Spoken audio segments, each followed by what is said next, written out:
welcome to the Black Women's Wellness Podcast. I'm DeJa Love, and this is a podcast where we amplify Black women's voices as we discuss ways to manage stress and maintain our well-being. We want to ensure that Black women live productive, meaningful, and robust lives unhinged by stress. The goal of this podcast is not to perpetuate the myth of perfection, but progress by engaging in conversations with the diversity of Black women and hear their stories on how they keep wellness and manage stress. This is an authentic podcast by authentic women. We are excited that you are listening to our episode, so sit back, listen, comment, subscribe, and share this podcast. Today, I am excited because this is our first solo episode. You heard that right. Today, I am not joined by a guest, but it's just me, DeJa, and I'm excited. I say this every time, and I say that every time. I'm excited to get into this episode, a topic that I've been seeing and really reflective on, and I want to dive deep into it. Our topic in this first solo episode is the lack of compassion, sensitivity, and grace that I'm seeing in Black people, and more specifically, this emergence of Black folks who are ideologically white. Stay with me here. I want to dive into this topic, and I know it's highly polarizing. I know there are many people that are going to challenge and push back, but I invite you to hold space. I invite you to reflect on, why is this activating you? What's challenging you about the topic? And really do some introspection, some deep work of, are you seeing yourself reflected in the topic? Are you realizing that you have embodied this behavior? And so the goal of going into this topic, it's not to solve or address it. We won't solve or address the lack of compassion and grace and sensitivity that I'm seeing in Black people because of the internalized white ideology. We're not going to solve that, but the goal is to start a conversation, to open a dialogue. And I am really excited to invite our listeners to comment, to resonate. I anticipate there will be a lot of pushback, and I welcome it. I welcome respectful dialogue and discussion. I also want to address this topic because I'm seeing that we're becoming desensitized to how we treat other Black people. And so stay with me. Let's breathe as we get into this topic. And I want to share that as a small business owner and as a Black woman who has chosen to show up as unapologetically Black in all spaces, and knowing that sometimes that's going to come as a sacrifice, that in white spaces, I'm not here to make white folks feel comfortable. We've done that for decades. I am here to challenge white people, and I'm here to hold space for Black women and our wellness. I've observed in just my own experiences as a business owner, this interesting dynamic of this lack of compassion and sensitivity and grace in Black people, and this emergence of Black folks who are ideologically white. There's a lot to unpack here, but keep with me. In my circle of influence and where I occupy, I'm seeing a lot of this, of Black women who are deep and still in the sunken place, who assimilated, and their standard operating procedure is that assimilation. And what's more dangerous than Black women who are ideologically white is that there's a perpetrating and perpetuating that same internalized white ideology onto other Black women who are not in the sunken place.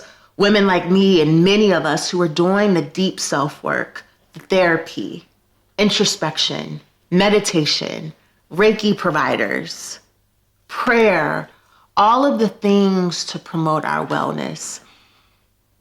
And it's really met with opposition from those who are still in the sunken place, who are ideologically white. And that, we can no longer choose this complicity and this silence. And I'm going to get into what does that mean, Black folks who are ideologically white? What does that look like, Black folks who are ideologically white? How does that manifest? And then how we can navigate to maintain our wellness.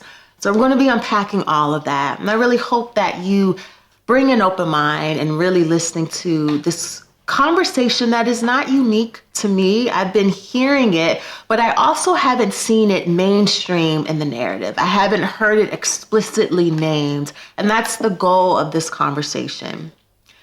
That as I'm meeting Black folks who are still in the sunken place, and that they adopt this ethos of whiteness and how damaging that is. And let me describe when I talk about Black folks who are ideologically white. And I want to keep repeating that because we need to really name that behavior. What I view is that these are Black people who have internalized white beliefs, customs, the tactics, the strategy that have been used to suppress us that then perpetuate that. And so this may look like Black people telling others, you're too much, you're too difficult, you're not showing up professional. Again, adopting that same white supremacist ideology, Black people showing this to other Black people. And some of these Black people will tell you, you're too much. You're being a little too aggressive. The same terms that have been used for us. And there are many examples of what this internalized white ideology is. Let's look at most recent, the 5 officers that murdered Tyree Nichols. We think about Clarence Thomas, he's always a shining example of Black folks who embody white ideology. Those are examples. But then for me personally, how this has manifested has been colleagues, has been in places as I volunteered on boards, as I volunteer at museums, that as I meet other small business owners who, and I'll talk more about the lacking of grace and sensitivity, but who personally, when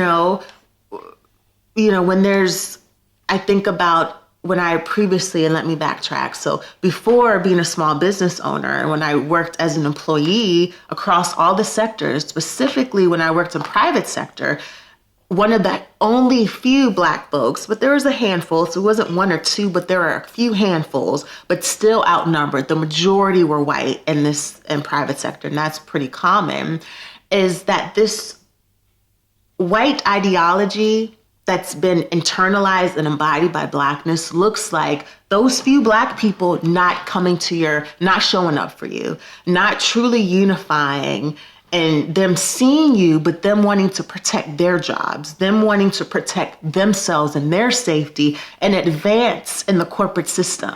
Seeing that you were choosing to not assimilate, still doing your work, showing up, doing the things that you do, but not making white people comfortable. And that is an example of what Black folks who are ideologically white look like.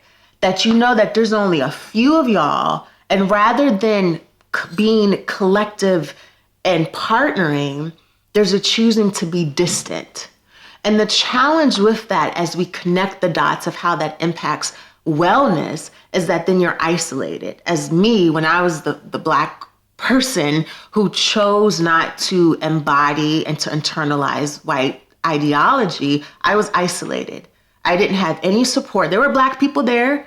None of them supported me because they didn't want to risk their job. They didn't want to risk their safety. And this is the most dangerous. We had a podcast who previously talked about how the toxicity of the nonprofit sector is for Black women and how dangerous white women are.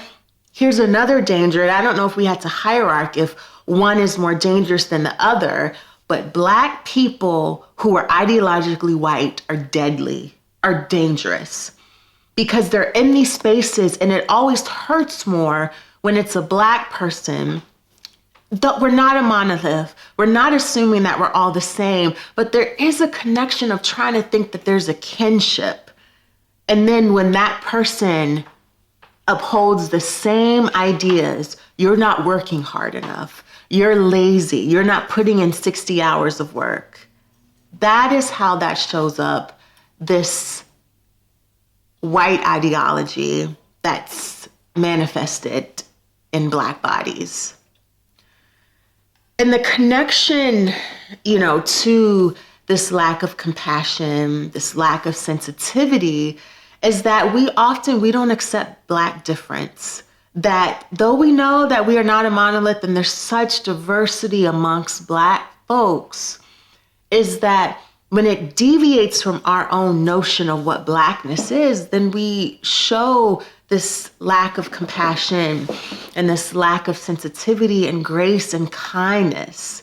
I think of just personally, we're still operating in a pandemic, despite this administration and folks wanting to say we're at endemic. Folks are still getting COVID. We're still having hospitalizations. There's still vast disparities in terms of outcomes and access to healthcare. We're still operating in challenges. And so my experience has been a lot of Black people just being, and I'll go into this in detail, but when you think about the challenges of being a small business owner and folks not understanding the immense amount of stress and pressure. When you're an employee, and I'm not at all pitting one against, it is challenging. And I've had people, say to me, well, you're just, it's just not that hard. We're all going through things. No, we're not all going through the same things. And that, just by saying that, is emblematic of a lack of kindness and compassion. That essentially that's saying, well, we're out of this pandemic, and I'm putting that in quotes because we're still actively in this pandemic, so you should just be fine. No, we're still all recovering and working through the immense trauma that this pandemic has been for a lot of us. And a lot of that deepness, and I hold grace. As I'm saying this, I am not at all, hear me, trying to be divisive and trying to not hold space and show grace for Black folks who are still deep in the sunken place.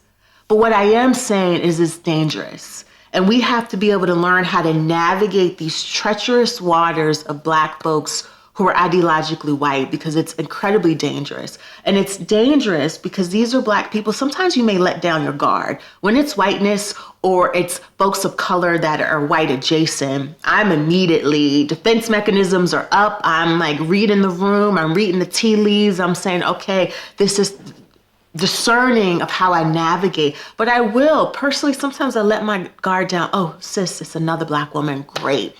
But then there's been many Black folks who view business ownership as competition, as not as partnership. I think about, let's thinking of Greenwood and Tulsa and Black Wall Street, where it was a self-sustaining community. It's a movie theater. There was skating rinks, schools, law firms, a robust Black community that the Black dollar was circulated. And it was thriving, of course, until white supremacy viewed it as threatening and burned it down. Is that we, in this new emergence as post-2020, we've seen the highest number of Black women business owners where we could truly collectively partner and go further. We're not always, because of that ideology of white supremacy of, I have to get this for me and I don't want that for you, versus if one of us is winning, we're all winning. And that's something that in the Black Women's Wellness Agency, I'm really proud of the fact that we've methodically been hiring Black women business owners and Black business owners because we really want to advance their businesses, continue to have the dollar circulate. And it's really tough because I've been met with a lot of the dangerousness of the Black folks who are ideologically white, who lack grace and sensitivity and kindness. And it's, this can manifest and look in many different ways. This can manifests, and sometimes this is a challenging notion, family members. Family members can adopt the same ideology of this white supremacist approach. Family members not respecting boundaries, and this is, family members that share your same DNA, your last name, you didn't choose them. And it can be, a mother telling us, well, you're not showing up for me, is what this looks like. Granddaughter, you're not, you should be doing this. You should be doing this. Misogyny and patriarchy still show up in our families unless we challenge them and truly create different patterns to end the generational cycles of trauma and toxicity. And that's provocative notion. We don't want to accept that that's happening in our families, but it shows up nonetheless. And that when you put your boundaries, sometimes there's the splintering and the rupturing of our families because we don't accept autonomy and own personhood. We're to be an extension of our family versus own independent beings. And that's toxic, and that's really incredibly challenging. This can look like friends, this Blackness that's in the sunken place, that's embodying white ideology of saying, well, we're all going through challenges.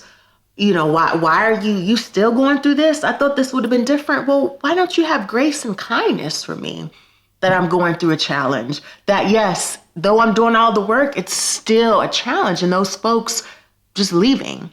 And maybe, that's, there's the organicness of sometimes it's good that folks can organically, the severing, leaving out of your life. But it's tough because we need community. And when your community doesn't show up for you, when folks say things, if you're just too much, you're too dramatic, you're doing the most, and not really rallying around you to support. And I said a lot. And I want to breathe because I know a lot of folks may say, but you're still not telling me what this is. Well, let me sit back. I think, I've been searching for a therapist. Let me really be transparent and share my experience and specifically searching for a Black therapist. And it's been challenging because the Great Resignation has impacted therapeutic care, that there have been many therapists that have left practice. And so we have a workforce shortage of Black therapists. And then there's been many new therapists coming into the practice who are not as experienced, who are not in therapy themselves, but are therapists. Paradox.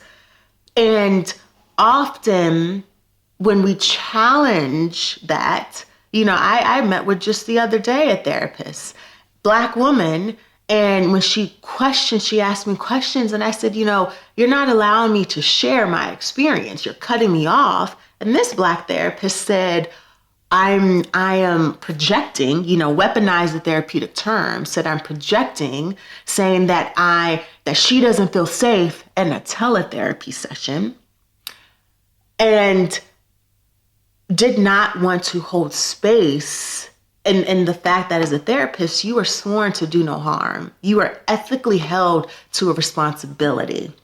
And this is not a unique experience. This is ubiquitous, and sharing that experience of this therapist that just did not want to provide therapy. And the mere fact that I dare advocate for myself and challenge for what I needed, this therapist did not like that. This Black woman therapist did not like that and used all of these terms to make it seem that as if I was doing the wrong thing when I wasn't. We have to navigate this medical racist healthcare system and the Black folks who are complicit in that. That's an example. So this through line as I'm connecting is, and I'm seeing this is ubiquitous, and I'm not seeing people naming it, but it manifests all the time. It's showing up in every space. And we don't talk about it. We're not questioning it. We're not challenging it. And I just want to be clear that my goal in saying this is not to be divisive. It is not to segment, to pit different groups. The goal is to amplify that this behavior, it negatively impacts our wellness and Black women's wellness. That, it really can be challenging when you're seeing other Black women, business owners who are also in the space of wellness, who are also in the space of health equity, but they don't really embody that. And they treat us just in the same whiteness, not really showing grace and kindness and understanding that Black people, we don't always have the same access to the same capital and the resources, and that sometimes things are going to be a little bit different for us. And that's not scarcity. That's not a scarcity mindset. That's a pragmatic reality that statistically, when you think about access to capital, Black folks, it's like less than 2% we have access to venture capitalist funding or angel investors or just seed funding. That yes, there are all these grants out for Black-owned businesses. They're highly competitive. And they're funding them at such small rates. Those who are awarded them, it's a small percentage of the population. And so I just want to breathe here because this really has an impact on, when you're met with Blackness that is ideologically white, you can feel isolated. You can feel excluded.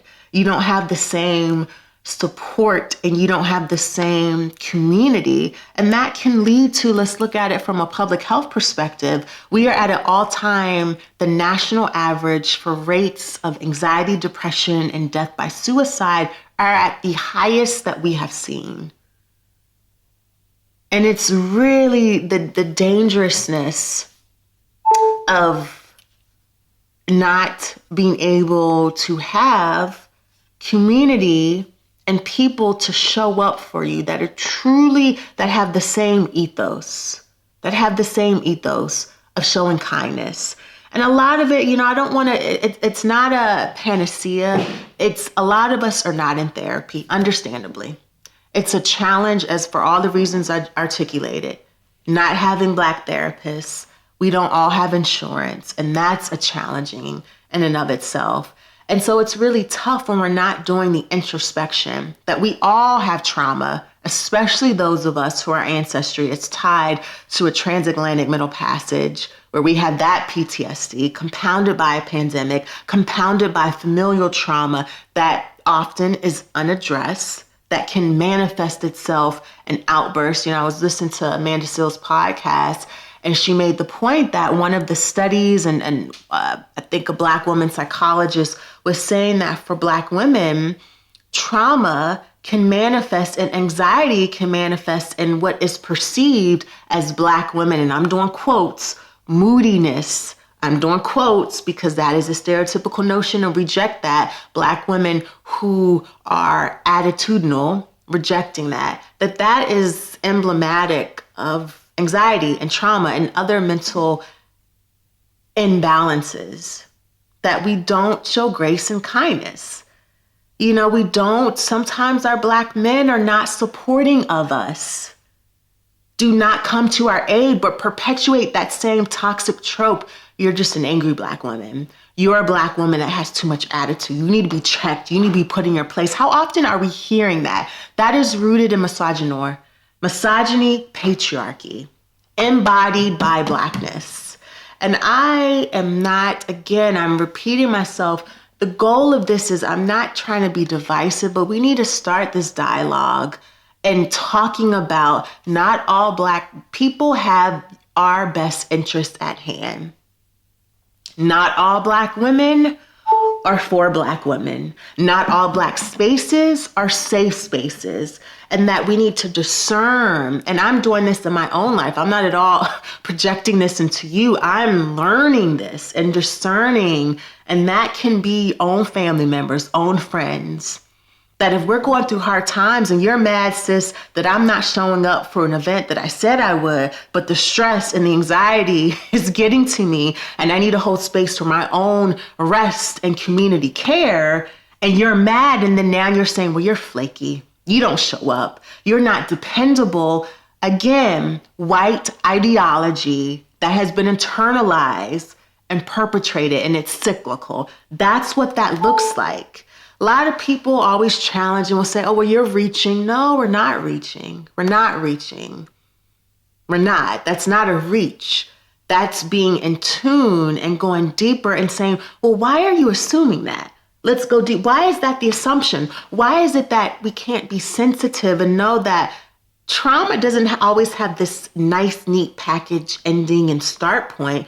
It can manifest when you think years later you've dealt with something and you've managed it in therapy, you've talked it out, you've had your Reiki provider, you've had meditation, you've done all the robust wellness strategies, and yet it can manifest.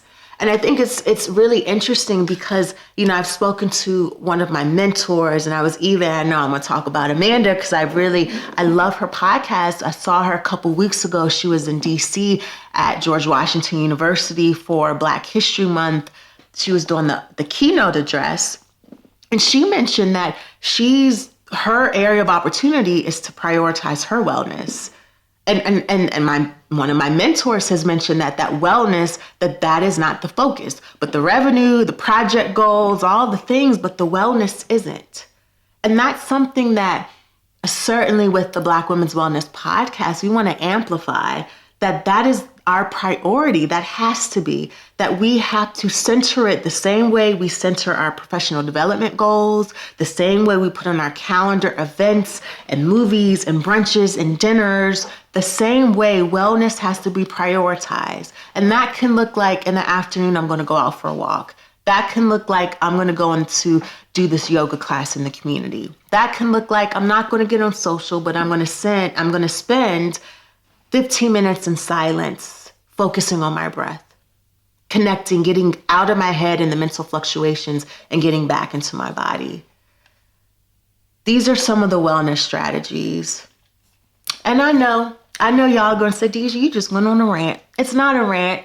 It's to spark and start a discussion about this lack of compassion and grace and sensitivity that I'm personally experiencing and seeing amongst Black people, and then the white ideology that's embodied that I'm seeing. There's so many examples of that.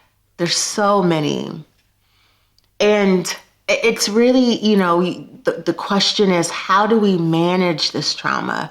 What does this wellness look like? Well, it looks like continuing to be authentic and true to you, continuing to be led by, and I know a lot of people say this is woo-woo, but your gut, that internal, soft, still, quiet voice that says, oh no, this isn't right. That person, you just get this uneasy. That's an energetic feeling. That energy is telling you no. Something is telling you that's not great in alignment. So staying true to your authenticity. That sometimes and often that being true and authentically who you are, that is going to come at a cost.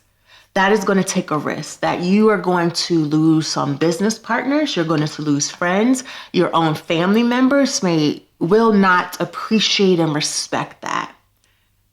And being true to yourself in that, knowing that that's the cost. And that's hard because once you start seeing the trickle off of friends and family and maybe some business and partners, you're going to maybe feel, ooh, I need to change. No, we don't need to assimilate. We need Black people to rise up and to be truthful and to be true, to support Black people. I think about, I had a community member. I don't even want to use the friend term loosely, but someone that we occupied the same circle. And when I was going through a challenging, stressful time, and maybe I wasn't as soft and as kind, wasn't nasty, but it was very direct and to the point in my communication, this person hit me up and messaged me and said, well, you're just not being nice. I'm protective of my friends. Didn't want to protect me as a friend, but said, I'm going to protect this Black man.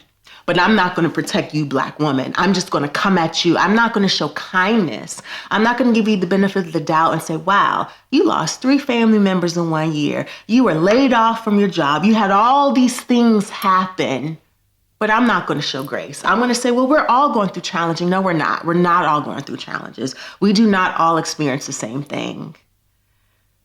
And that's tough.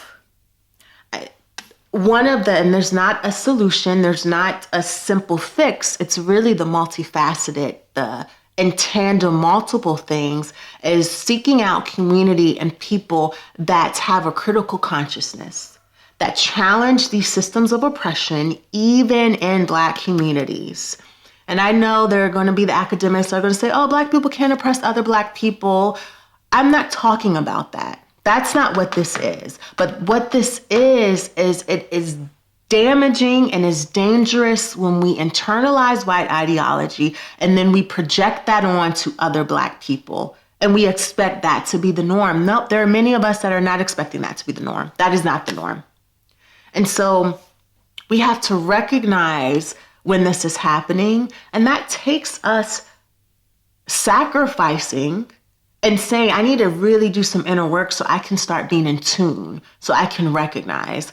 And this won't resonate and land for some, and that's fine, because we are all on the journey. We are all on the journey. Some of us are going to stay in the sunken place. Some of us are getting out of that sunken place and are doing therapy and doing all the work and all the different wellness and healing and liberation tools to really understand our role, take ownership, but then also being able to clearly see when there's not an alignment of folks who are still in that place. You can't be in community, because in protecting your own wellness, your own energy, there has to be a distance that I can still have love and kindness and respect and still embody the dynamic that I respect you, sis.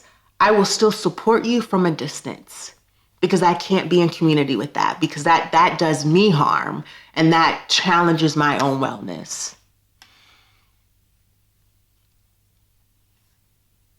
Yeah, I'm shaking my head because there's a lot here, and there's, again, we can't unpack this in one podcast episode. It's starting the discussion. It's starting the dialogue of how we're seeing white ideology manifested in Black people who are lacking kindness and sensitivity. Many examples that we're seeing in current events.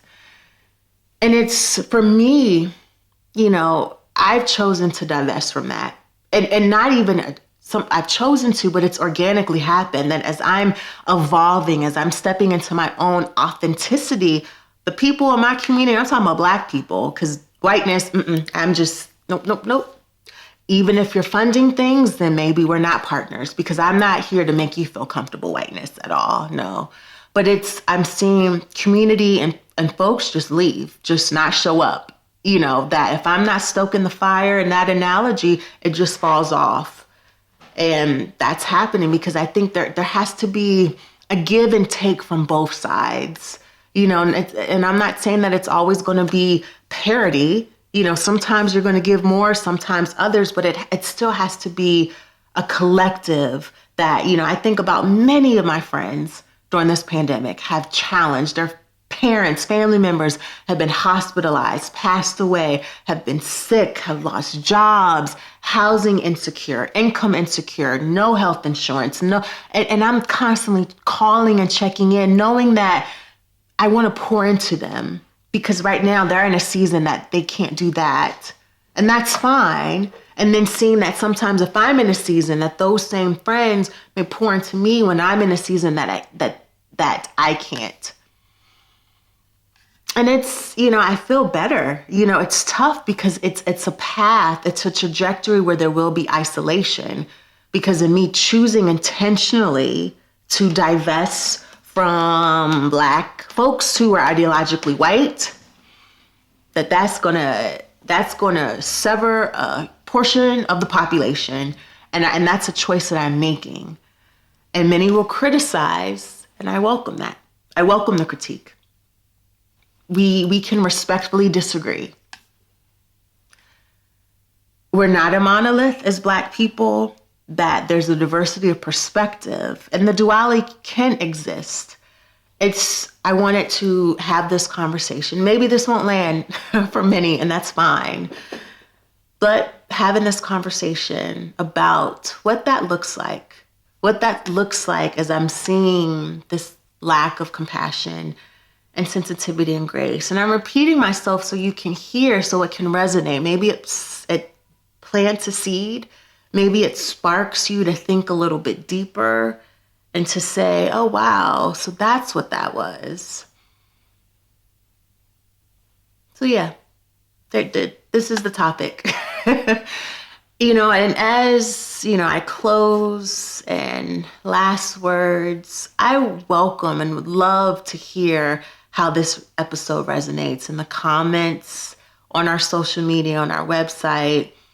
I would love others to chime in on this topic, that as we will pivot this to our platforms today. I know it's a challenging topic that many are going to feel multiple ways, and I invite you to feel your feelings. Your feelings are valid, and many different perspectives can exist. So thank you for listening to this episode of the Black Women's Wellness Podcast. Continue to listen to our upcoming bi-weekly episodes. Subscribe, like, follow, and connect with us on our website, BWWA.com. We hope that you share, you comment, you circulate this episode with your friends and family. Stressed, who are burnt out, who are overwhelmed, we invite you to donate to the Black Women's Wellness Agency on our website at www.thebwwa.com/about BWWA. You can click on the donate button. We love engaging with our community. We want to hear from you. Let us know. You can follow us on our handle across all of our social media, the THEBWWAINC. And until next time, stay well and remember, our wellness is infinite.